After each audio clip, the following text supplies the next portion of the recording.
I think that in firing Doc, that signals that Embiid is definitely going to stay. But I think that Daryl Morey, if he's smart, would at least float the idea of trading Embiid away this offseason. And let me explain why. Guy's 29 years old, long injury history. His value will never be higher than what it is right now because he just won an MVP. Bigs, 30 years old and older, don't age well. Kevin, to your point, you don't win titles with bigs. And the Sixers moving forward, they have no draft capital. They have a roster that's kind of barren, honestly, that clearly got exploited by a deeper, longer, more talented Celtics team. So if you want to retool the roster or rebuild it, it kind of comes down to that. Which direction do you want to go in? Then trading away Embiid does make some semblance of sense, in my opinion, because, again, his value is never going to be higher than what it is right now. And if he ends up getting hurt again, then you cost yourselves an opportunity to trade him away at the peak of his value. I'm also just sent, this is hilarious too, right on the fly in our Slack channel at Chat Sports, 76ers next coach odds. JJ Redick 3-1, Monty Williams 4-1, Nick Nurse 5-1, Jay Wright 6-1, Bud 6-1, and D'Antoni 7-1. So there that's could updated be on the fly. Oof, there could be a locker room turmoil in there. JJ just voted for Giannis for MVP. So yeah, JJ Redick. It's hilarious. Yeah. Every play would be a dribble handoff for JJ. Yeah, the DHO at the top of the key. Yeah, it would bring back Bellinelli too. Yeah, exactly. Shooting coach. I'll strengthen your point one thing with the Joel Embiid trade. This will be the best offseason they have to convince the fan base to trade him. I've never seen a complete 180 on a star like I saw people on Twitter and social media, in the media, make on Joel Embiid.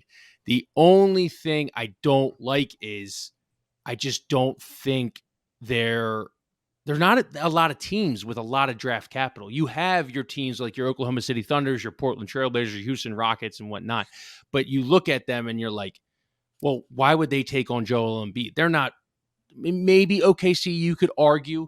Maybe if you paired Dame and Embiid together.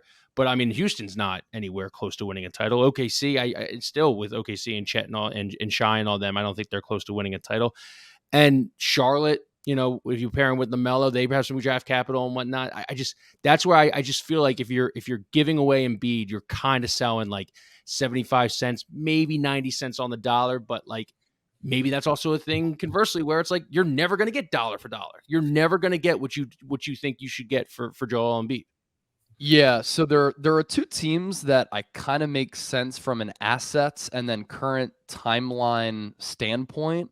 So his agent used to be Leon Rose, who's now running basketball ops for the Knicks. Mm-hmm. And they have a couple of solid players, but what they do have, and this is if you want to completely tear it down and rebuild, but I don't think that's the timeline for Philly. They have this protected top 10 pick this year. And then they have like a lot of future draft assets as well, moving ahead into the future. And the Knicks obviously are desperate to win right now. Mm-hmm. So if you traded Embiid there, you team him up with Jalen Brunson, and then basically every other player on that roster could be had in a trade. And then you get some future draft picks back. That's a destination with the Leon Rose connection that could make sense. And then another team is the Golden State Warriors, who have one true center on the roster in Kevon Looney, and Anthony Davis owned them throughout that entire series. He was the best player in that series. It's not even close. And what have the Warriors really lacked over the last couple of years? It is a big. Now, what could the Warriors give up? It'd have to be some semblance of future picks, as well as like a Jordan Poole or something. Jordan Poole, yeah. Moses Moody, Jonathan Kuminga, and Andrew Wiggins as a salary matcher. And you are able to keep Tyrese Maxey, and he can be one of your lead guards. And I understand that like a lot of people are down on Poole. His playoff flameout was ugly. But when Steph Curry didn't play and Jordan Poole was in the starting lineup, he averaged 24 points per game. So if he's in the starting five as one of your go-to scorers, he's a good bucket getter. And throughout their finals run last year, he was pretty solid. Like he averaged more than 20 points per game. So I don't love the coup that you get back there. I'm bullish on Kuminga. He does have like some shades of Jaylen Brown. Brown's been able to develop at a faster clip, but Kuminga's only like still 19 years old. So those two teams kind of make sense. You get more players back from the Warriors and then more picks back from the Knicks. So Knicks would be a full rebuild.